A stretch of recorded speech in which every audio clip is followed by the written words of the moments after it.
This is the Investor Connect podcast program. I'm Hall T. Martin. I'm the host of this show in which we interview angel investors, venture capital, family offices, private equity, and many other investors for early stage and growth companies. I hope you enjoy this episode.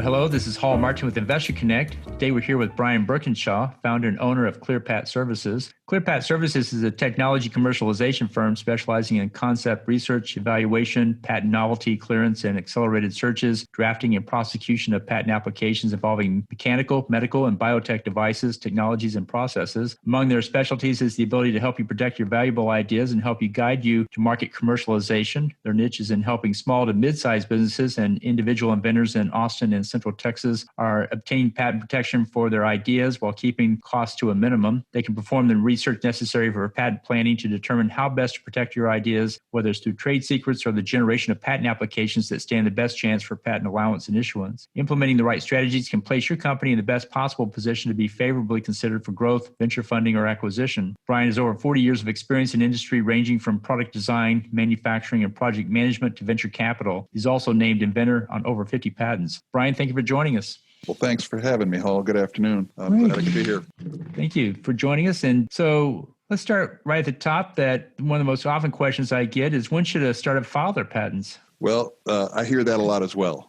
One of probably the best things you can tell somebody is file early, file often, and before you show it to anybody else. Typically, a lot of people will go out and try to demonstrate their idea to their friends, and they'll take it to a conference or they'll take it to some kind of a meeting, a professional meeting. They'll pull this thing out of their pocket and say, hey, what do you think of this? And they've never filed a patent on it. And what they've done is they've just exposed their idea to God knows how many people. If they do it at a conference, it's public information at that point. And they basically cut themselves back in terms of their ability to file a patent. There are some rules that allow you a little bit of time, a little bit of leeway, so that even after you've disclosed it, you have a certain amount of time to file. But if somebody beats you to the punch, because now since 2011, we're after the America Invents Act, the first person to file is the first one to get the patent. It doesn't matter anymore if you're the first to invent. Always file before you show it to anybody. Great. And so what should they file? What's the strategy there? Well, again, as anybody will tell you in law, it depends. Very rarely does anybody have a concept that is so well thought out where they understand the market, they understand everything that's going to happen and how it's going to be received in the market. I always recommend the first thing to do is file a provisional. What that does is that gives you a stake in the ground, gives you a priority date, which is very important, and it says that from this date that I file, I've actually disclosed my invention to the patent office, and it gives me a full year to perfect those ideas before I have to file a utility patent, a patent application, I should say. So maybe I should back up just a step here and clarify some things. One of the things I hear all the time is, I've got a provisional patent, and nothing could be further from the truth. There's no such thing as a provisional patent. A provisional patent application exists, and that is what I'm talking about, filing a provisional patent application. Then you have a year to file a utility patent, which is the thing that can actually evolve and turn into a patent down the road after it's been prosecuted. But the provisional application is what puts the stake in the ground. And these are the things that I'm talking about that should be filed early and filed often. They're cheap. They're quick to write, relatively speaking. Depends on how you write them, but people have different ways that they like to write their provisional applications. But the rules aren't as stringent on a provisional. They don't require claims, and there's a number of formalities that don't have to be done. And they're, as I said, relatively inexpensive. They're like $300 to file with the patent office, not counting the legal fees that somebody's going to charge you to draft those. But again, even if you choose to write those yourself, you just have to be careful that you do it in a certain way that it fully discloses the key nuggets of your invention and what it is without going into a whole lot of detail and what I like to call a kitchen sink dump. You don't want too much information in there because, like they say, anything you say can and will be used against you by the examiner. It becomes anything that you put into a application becomes prior art down the road. So some little things to keep in mind there. There's a lot of information that comes out of that, but that's one of the things that you need to keep in mind when you're doing that. Great. So how should an investor value filed patents? How much stock should they put behind that? Well, first of all, as an investor coming in, I know that you, for one, probably always ask, do you have any IP? Do you have any patents? Do you have any trademarks? Do you have anything like that that is considered IP? First of all, that tells you that whoever you're dealing with is serious. They've thought it out. They value their technology enough to have taken the time and the effort and the expense to go ahead and protect their idea. It says that they're a little bit more than a weekend warrior out there playing with an idea. But when you take a look at that patent or that trademark or the design or whatever it is, you've got to look to see, first of all, is it enforceable? There's a lot of things out there known as paper patents. They merely describe the technology, they describe the device, they describe things, but the claims are so poorly written that you can't enforce them. You'll spend a lot of money, a lot of time getting that patent, and it's essentially worthless because you can't enforce it. And by that, I mean, they may be written so broadly that they're like blue sky claims. And you're taught to do that early on with your first patent. We have just a couple of claims, and you write them as broadly as possible just to see what kind of feedback you're going to get from an examiner. And then that'll help you whittle it down and then hopefully get you to the key nuggets that are in there. But once you get to the key nuggets, then you've got to write them so that they are enforceable, and that you don't have something called divided infringement, which essentially means that it takes 2 or 3 actors performing a task that the claim describes. By that I mean, say, for example, you're providing a medication for a disease. Okay, well, who made the medication? Who delivered the medication? And how was it prescribed? And was it the doctor that infringed it? Was the salesman that infringed it? Or was it the company in India that made it? So you have to be very careful about how you write that claim. So you have to look at whether or not they're enforceable, whether they're targeted claims. Are the claims going specifically to a unique feature that has to be there and that is very easy to see when you go look at whether or not somebody's infringing your idea? And you have to be able to prove it.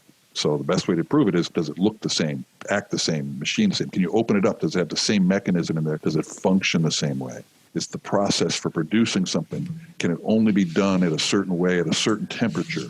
Those types of things. So you have to be very specific about how the claims are written and how enforceable they are. So that's how you look at the value of it. If it's written so broadly, blue sky type of claims, or they just have divided infringement throughout all the different claims, then they're not really as valuable as you might think. The other thing for somebody, for example, that's somebody that buys and sells patents, an NPE, for example, what they're going to look for is what makes a patent unique is your ability to keep others from practicing your idea. And so for them, it's strictly a monetary tool.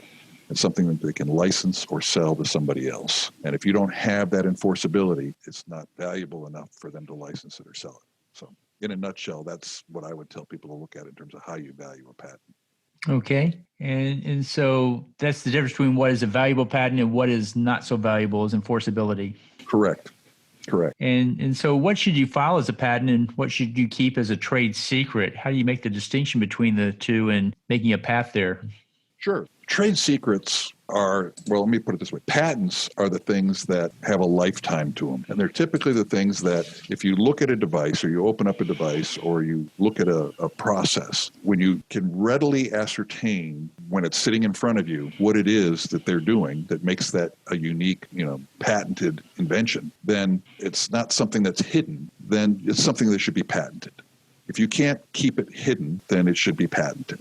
If somebody can, for example, open up your box and see that you've got gears that are arranged in a certain way, or if they've got, a formula that can be easily reverse engineered, or you can figure out what the chemical content is to a formulation very easily, then those are the kinds of things that you need to patent. If it's like software and it's SaaS, it's stuff that's done in the cloud, and you're licensing that software, that might be something that you want to think about keeping as a trade secret. You also, for example, here's a common ones out there, the formula for Coca-Cola. Mm-hmm. They kept that as a trade secret. Only a couple of people knew that formula. They were well compensated for that. They had very strong non-disclosure agreements, I'm sure. And the company certainly has the wherewithal to get these people brought to justice and prosecuted, whereas a small company, a little startup company, maybe doesn't have that kind of money to chase somebody down and prosecute and take it through years in court if they should choose to fight it. Colonel Sanders' recipe for his chicken, same kind of thing. The formula for the cream filling in Twinkies, I think, is another one that I've heard is a trade secret. Those are the types of things that they want to keep secret because they're not easily ascertained. People can spend a lot of money trying to figure out what that formula is. Now, something that other people don't often think about for trade secrets is all the mistakes you've made to get to where you're going. You don't want to necessarily advertise that, whereas a lot of people will put it in a patent application and say, we did this and this and this, and it didn't work. And these things don't work. But we did this, this, and this, and now we've got this invention that works. Well, why would you necessarily want to disclose that to all of your competitors? All you're doing is making it easier for them to do a workaround. So that's the kind of thing you keep trade secret.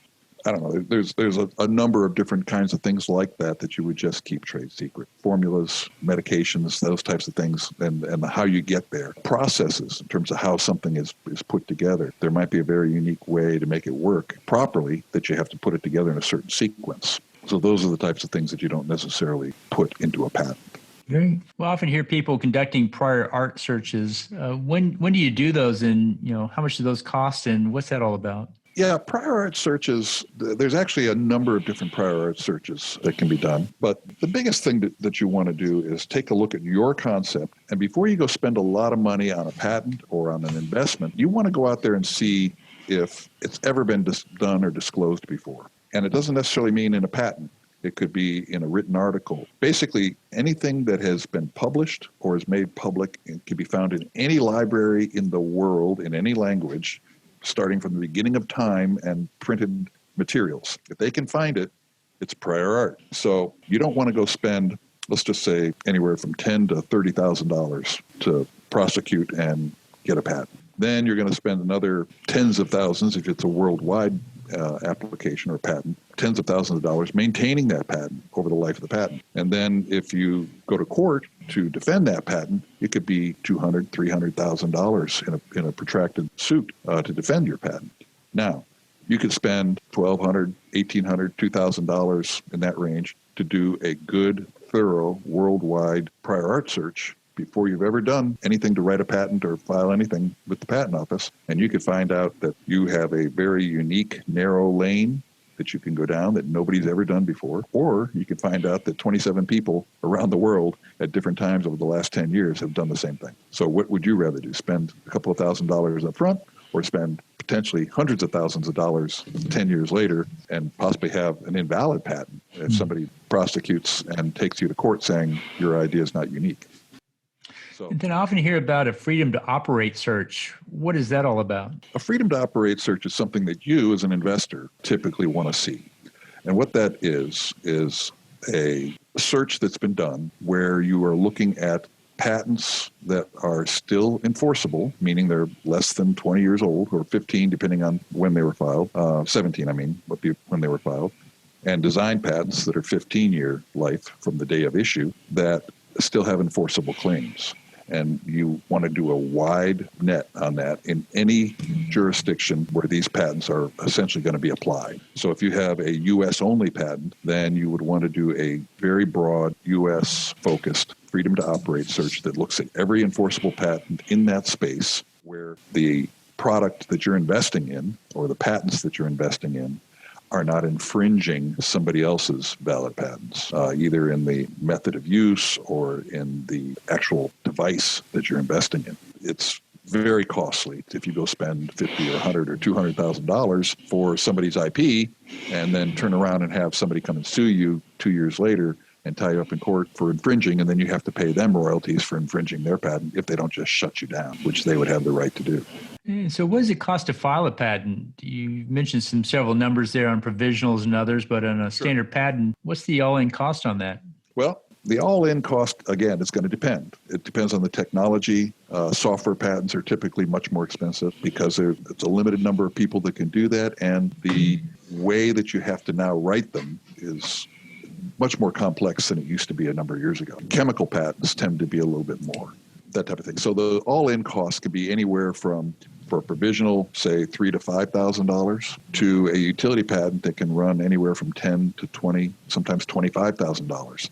And that utility patent being, anything from a mechanical device up through a drug, something along those lines. So that cost, the actual patent filing costs, are relatively inexpensive. They're $2,500, something like that, to actually do the filing for a utility application. A provisional application is like less than $500 all in, just for the filing costs. It's the time it takes for somebody to take that concept, take that idea, take that invention, and properly draft it into an application that costs money.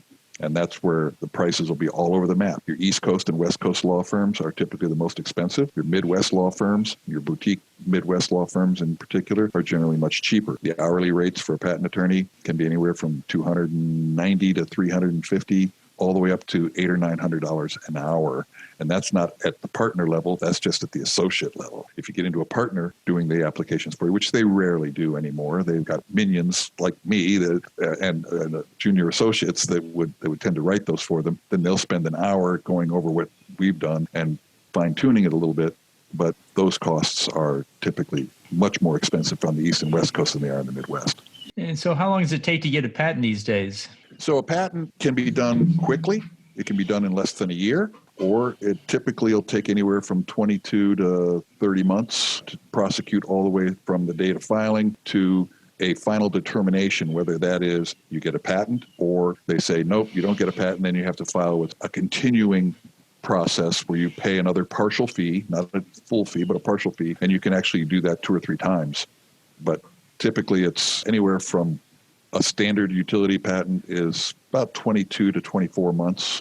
You can do a Track 1 application, which by paying a fee, everything involves a fee with the patent office, by paying a fee of anywhere from $1,100 to about $4,200, somewhere in that range, you get an expedited Track 1 application, and you can have that entire thing resolved up to and including the issuance of a patent in under a year. And that becomes critical for some industries, particularly where the life of the product may only be a few years. Software is one where that happens a lot.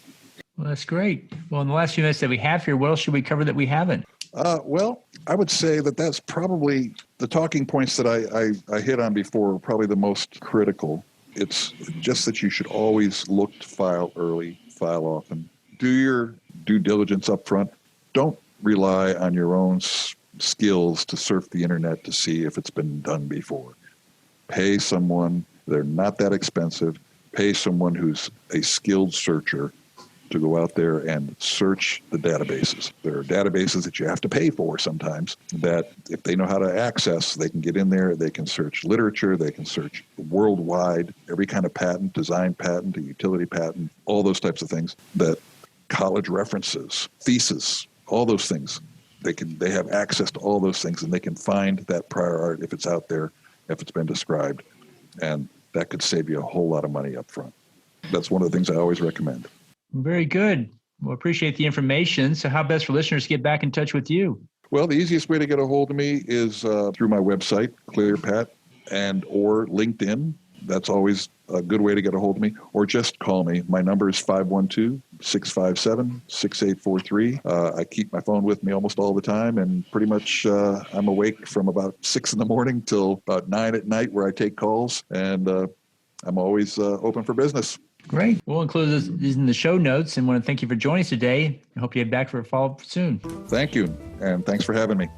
Investor Connect helps investors interested in startup funding. In this podcast series, experienced investors share their experience and advice. You can learn more at investorconnect.org.